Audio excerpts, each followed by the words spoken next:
Okay, ladies and gentlemen, welcome back. Now, in today's lecture, we're going to discuss a very important topic in economic debate, the battle between free competition and government intervention. So, we're going to examine the argument put forth by the Confucians on both fronts of that debate. Now, as you can imagine, there is no right and wrong answer in this issue. There is no such market that is either completely free from regulation or 100% centrally planned without the use of market mechanism. So I hope that this lecture can offer you some useful philosophical guidance from the perspective of traditional Chinese culture.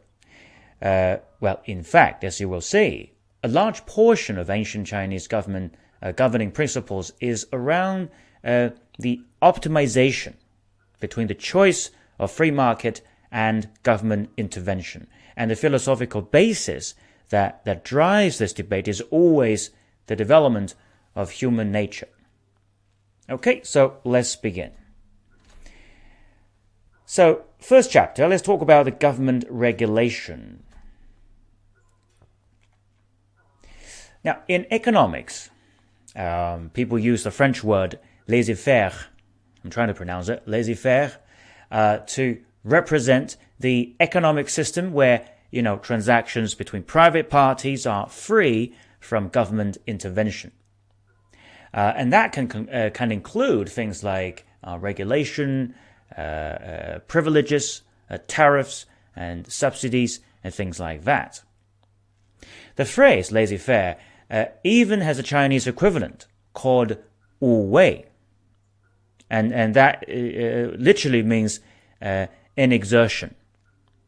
Okay, so this particular concept emerged from Spring and Autumn period and from Confucianism, and it became a very important concept in Taoism as well, and is also used to refer to an ideal form of government.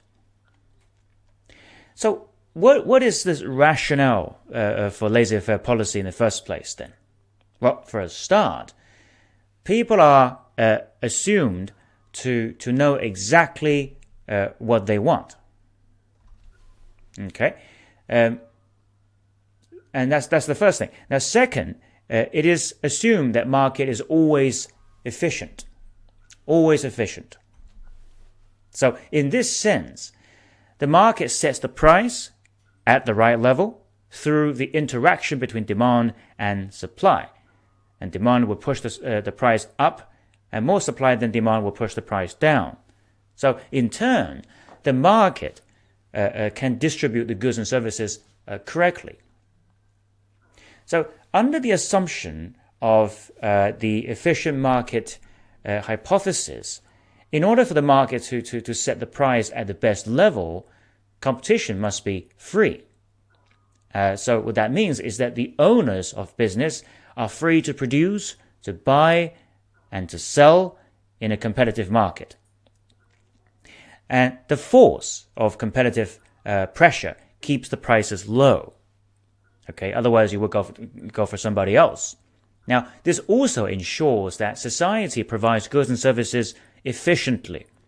So the laissez-faire economists believe that government intervention or interference should be kept at the minimum, or let's say should be reduced to the minimum.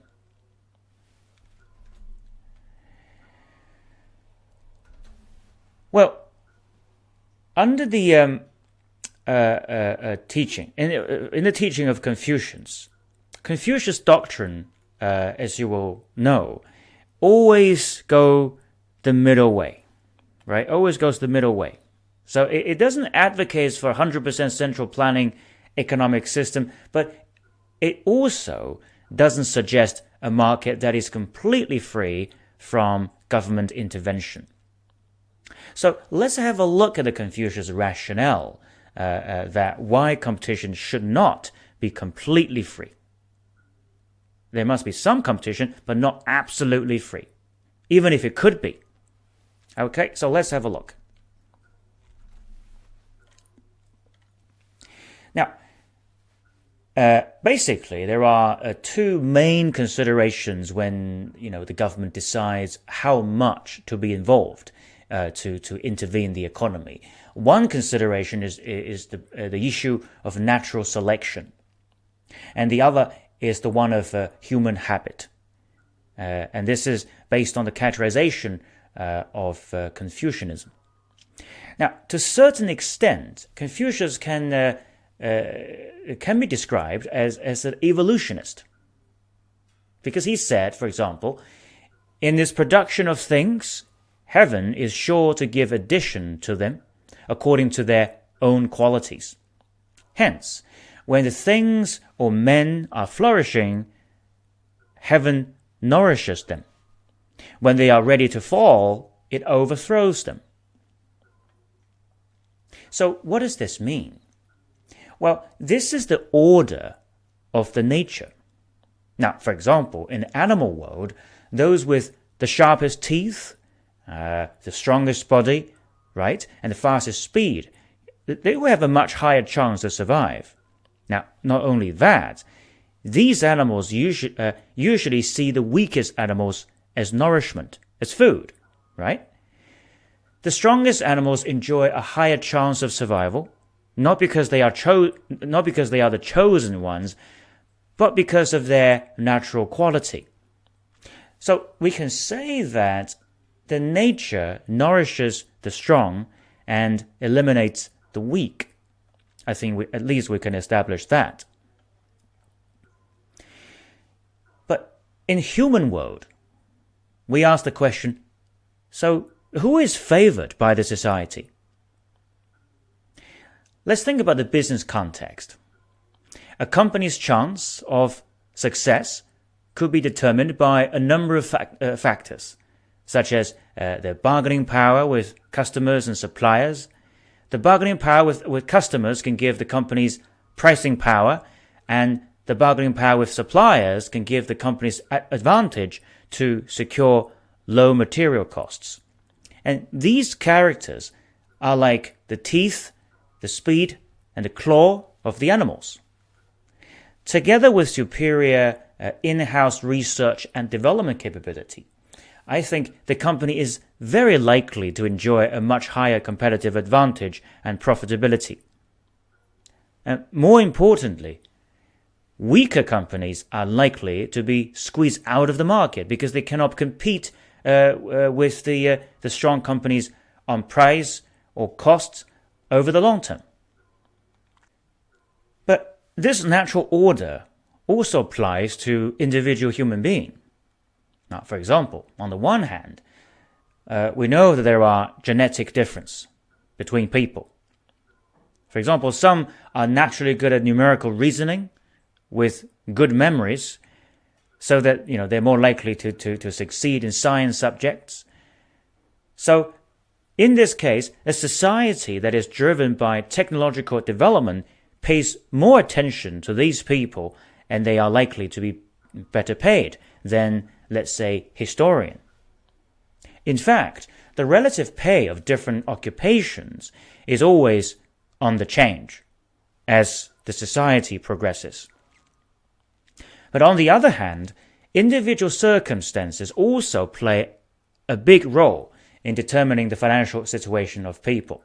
For example, those who are lucky enough to be born in a wealthy family can afford to attend expensive private schools, and in some societies, this can have a sizable impact on their future career and income. Meanwhile, family social connection is also important. We know that many graduates struggle to find a job in top companies because of lacking of good work experience. But some other students are able to have a fantastic CV with a long list of good internship experience, partially because of family connections. Apart from the above factors just mentioned, some people simply work a lot harder than others. But anyway, whatever the cause is, some people tend to thrive, while some other people always have a difficult life. And this is all due to both internal and external conditions. Conditions are necessary qualities to succeed, no doubt. And according to Confucius, the nature simply set the rule of quality-based selection. Now, we have talked about talent, social connections, and family wealth in determining a person's advantage over others and his chance of survival. These are technical issues in determining a person's social standing. But what kind of role does ethics have to play in the rise and falls of man? Well, this greatly depends on the social atmosphere. So first of all, let's have a look at Mencius' teaching. Mencius said, when the good principles prevails over the world, this is very important, by the way, when the good principle prevails over the world, men of little virtue are submissive to those of great, and those of little worth to those of great. When the good principle does not prevail over the world, men of small power are submissive to those of great, and the weak to the strong. Both these cases are the rule of heaven, so which means they are natural. They who accord with heaven are preserved, and those who rebel against heaven perish. So, the role that ethics play in a man's social position is a lot more complicated, as you can see, right, than the pure technical factors that we mentioned earlier. Mencius pointed out that social ethics and morality is when those ethics and morality is well practiced, the good principles prevail. So everybody loves virtue, and the man of great virtue always receives proper respect, so the people follow them. Therefore, a man's social standing, regardless of how much money he has or his job title, is related to his virtue and personal cultivation. This is what happens when the society values virtue. Now, a typical example is Shakyamuni Buddha. Shakyamuni Buddha was originally known as Siddhartha, who was born in India as a prince.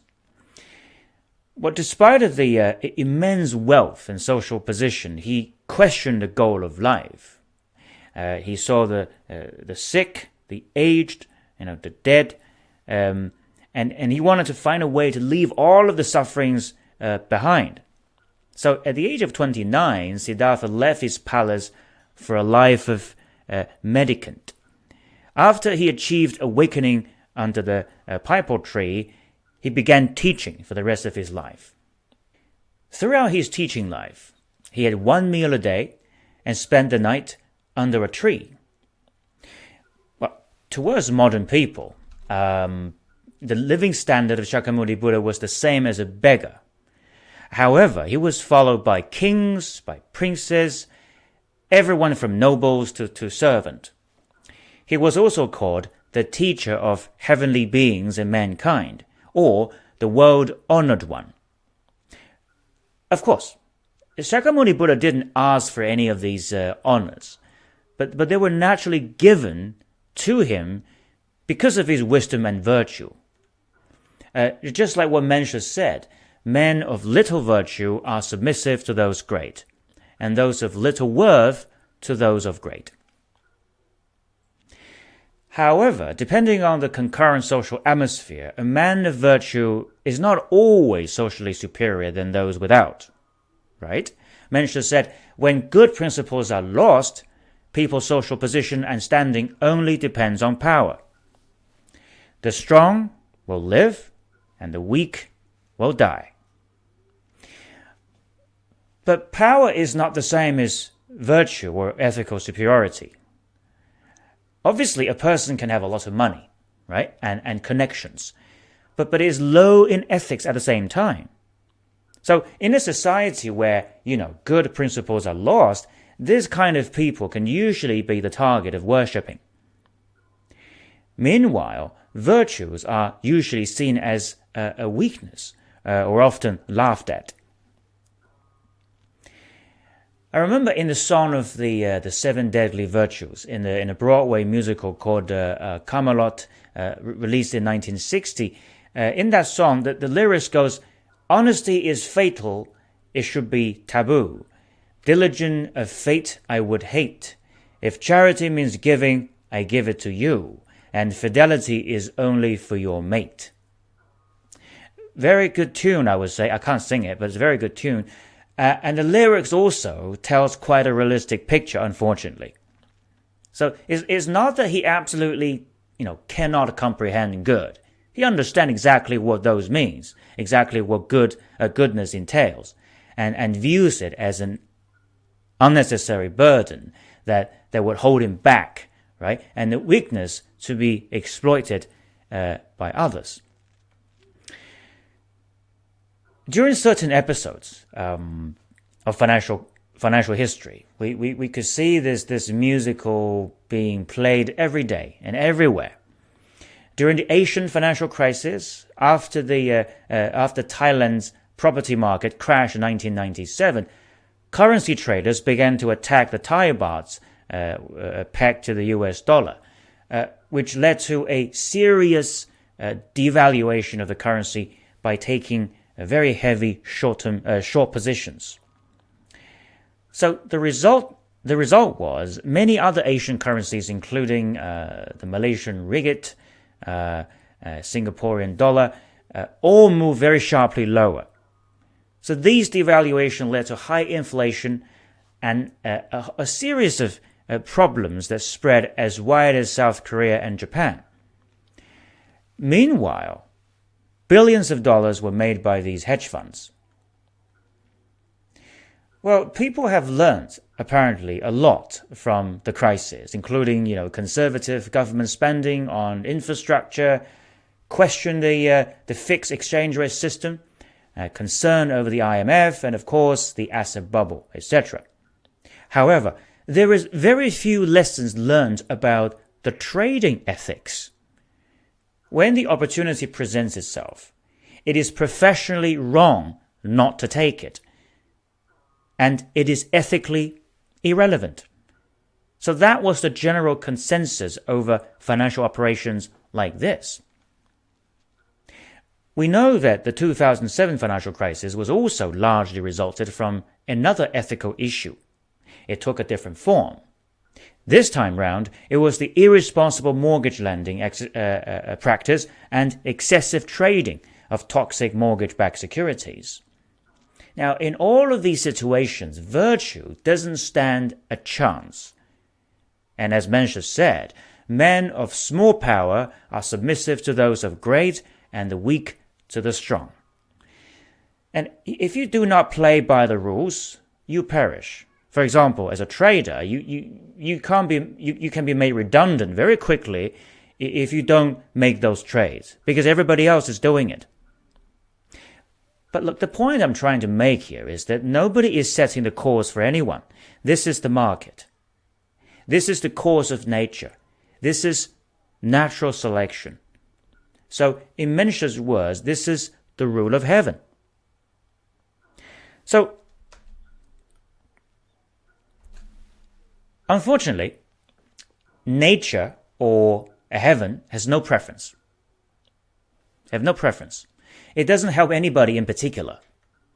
The nature doesn't help let's say the antelope, right, living on the savannah to avoid the lions. Also, nor does the nature help the lions to find the antelopes. Well, they have to keep an eye on the surroundings themselves. And likewise, in economic life, a worker whose skill, is on the edge of becoming obsolete must make an effort to upgrade their skills. A very important episode in modern Chinese history. For instance, there was a new Chinese word was created. Okay, I think during the early 90s, and the word is called 下杠. What does that mean? Well, it specifically means the situation where state enterprise workers whose skills are no longer fit for purpose lost their income because of state enterprise reforms during that period, the early 90s. The reforms were a series of necessary actions of the market economy transformation that made the country what it is today. But along the way, of course, those with the right skill kept their job, and those without the right skill sets lost their income.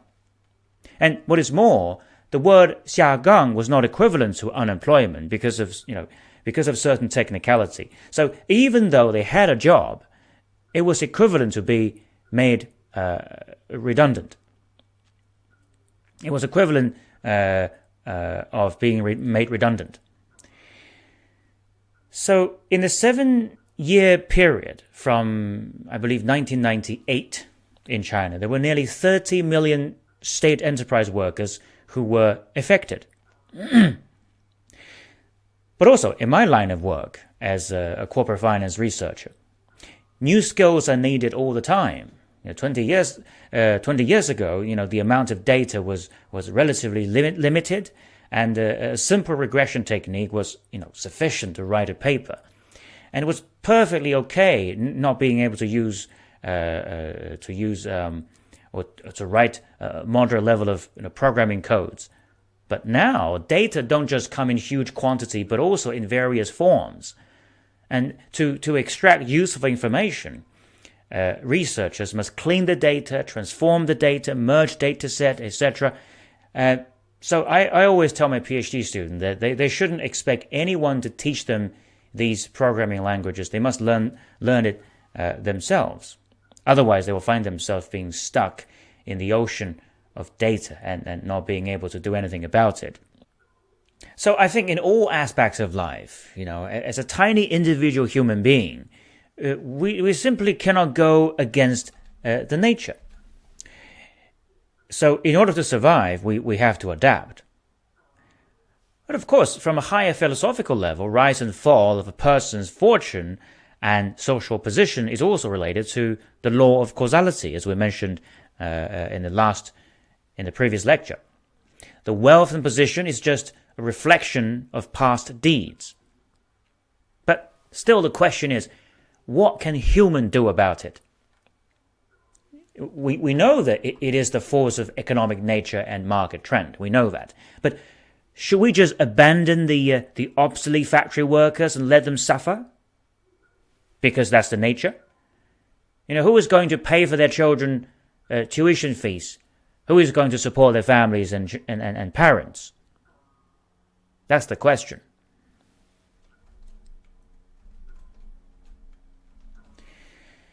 Now, Confucius made a very clear point about this in the Book of Changes. He said, the cosmic processes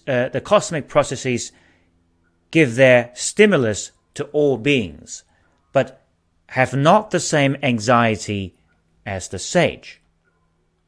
So what Confucius means is that the nature or heaven, which represents the cosmic process, is a mechanical one.